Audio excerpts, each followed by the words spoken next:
Let's give it up for our next comedian, guys. Chris Collier.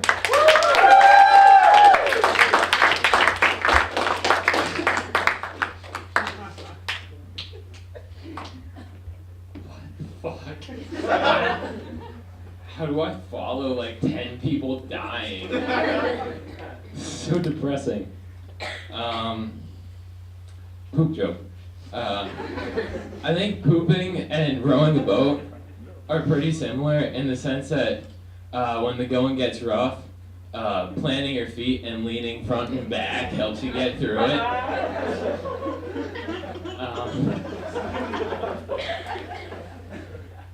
Sometimes I write my jokes as I'm falling asleep at night in my head, but I was doing that last night, but I woke up and I didn't remember the context of this joke at all. All I remember is me going like, big ol' flippity floppity titties. I have no idea what to do with that information that I gave myself. I assume there's a punchline somewhere incorporated in it. I don't know where to go. I don't know why. Obviously the woman is going like leaning back and her, like I don't know how she can control her tits to just like flop all around like that. I don't know. Maybe I'll figure it out.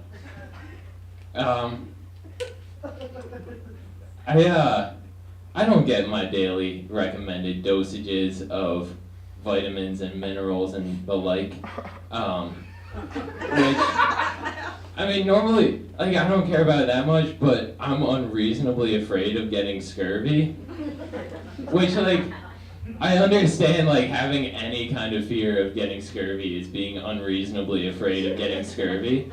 But I'm really afraid of getting scurvy, and I don't even know what scurvy is. I, like, heard it. I heard about it in a SpongeBob episode, and I was like, that's not something I want. So, but what I do to prevent scurvy is at the end of every month, I'll just buy a 5-pound bag of oranges and eat them as fast as I can and hope that I don't get scurvy. But that doesn't make sense to me. Like, I don't know why I treat scurvy like a greasy landlord. Like, he'll just come by and he'll be like, hey, Chris, you eat your oranges this month? I'm like, oh no, scurvy, I didn't get to it. Just give me a couple more days. I can come up with the oranges. He's like, nah, this is the last straw, Chris. You're getting scurvy. I started doing this thing recently where I kind of want to freak people out in the streets. So what I do is when I walk past them on a street, I'll like run a block this way, run 3 blocks this way, and then run a block this way, and then just start walking in the same direction that I was earlier. So they just see me. They see me again, but just sweatier and more out of breath. I've been getting a lot of with it lately. Pretty much all the reward I need. I think we're gonna do something topical now. I think race riots are weird. I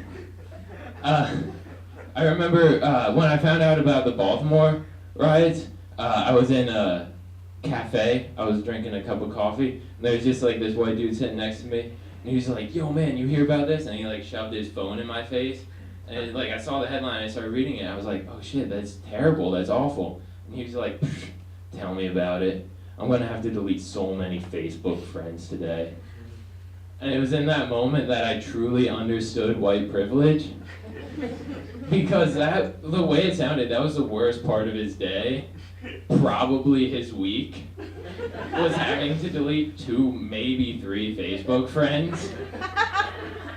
Like, there were people whose lives were in danger, and he was just like, yeah, but Tina's being racist on Facebook. But I don't know, I think that's weird. I think treating racists like that is sort of like a hoarder trying to solve his problems by buying a Roomba. Like, he's like, oh man, this is gonna be great. Click, puts it on, gotta get out of his room. It just like cleans the same 4 square foot section as he leaves his room for a couple hours.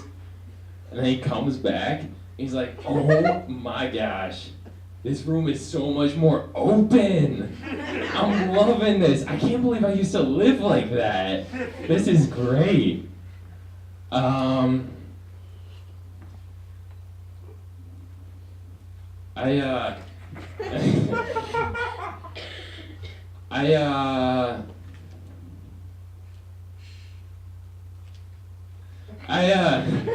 have a dog. I have a dog, not here, at home I have a dog, and I feed it a lot of treats, because I'm like, why not? I don't, if it's old, I don't care about its figure. But so one time, a couple times when I feed my dog treats, my mom's like, dude, don't do that. Like, you're just feeding it out of your hand, that's so degrading to the dog. And one time I was feeding it a treat, and my mom smacked the treat out of my hand. And I was like, what the fuck, Mom? Like, if I was getting fed a cheeseburger, I'd be like, this is a great deal. I'm getting fed a cheeseburger right now. And then if some other dude just came by and smacked the cheeseburger out of his hand, and he's just like, no, that's degrading, eat that off the ground. I'd be like, what the fuck, dude? This is way more degrading to me. It landed into that, like, dust bunny that's been there for like a week. Fuck you. I'm never quite sure how to say jalapenos when I'm ordering a sub at Subway.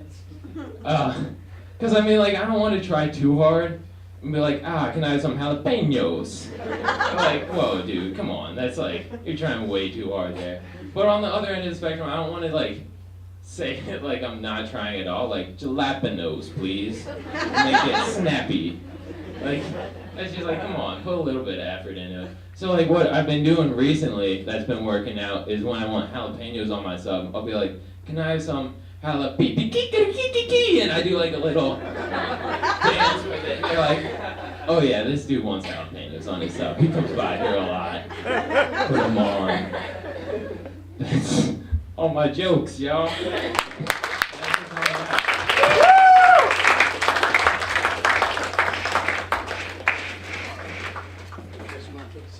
Go take a seat. All right, Chris is going to join our narrators. That was a good job. Everybody give it up for Chris Collier again. Give it up for Chris. There's some funny jokes. That was good stuff. All right, we hit blank. Yeah.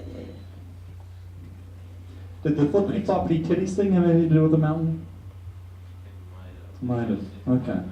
But, okay. Oh, Titty Mountain. I don't know. You gotta figure out what the setup was for that. It was discovered by William A. Titty. William A. Titty. Yeah, it's named after the discoverer. Thanks, John. All right, this is a clip from the new movie Everest. It's based on a true story, so it can't be spoiled, pretty much. I mean, it's a real thing. Don't worry, it's not a spoiler anyhow. It's just an action scene with no sound effects. All right. So I'm going to give it over to my narrators.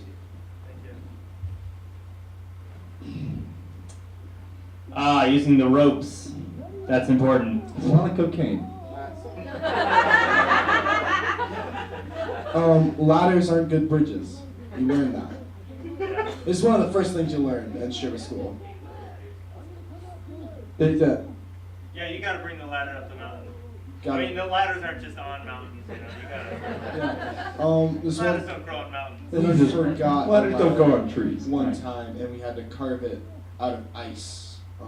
Ice ladder. Ice ladder. That was actually. Classic movie. What are they going? They're How did they going. get that shot? How did they do that? I think the cameraman fell. I actually. They just left them down Just left there. it down The there. cameraman's like, my last wish. As he was falling. They're like, send up the film. Yeah, this is all recorded on film. This is where they push him. He's trying to knock him off. Oh, he's not. This thing's not doing it right.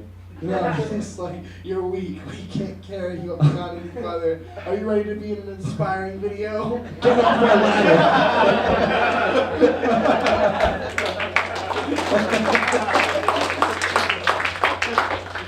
Wow.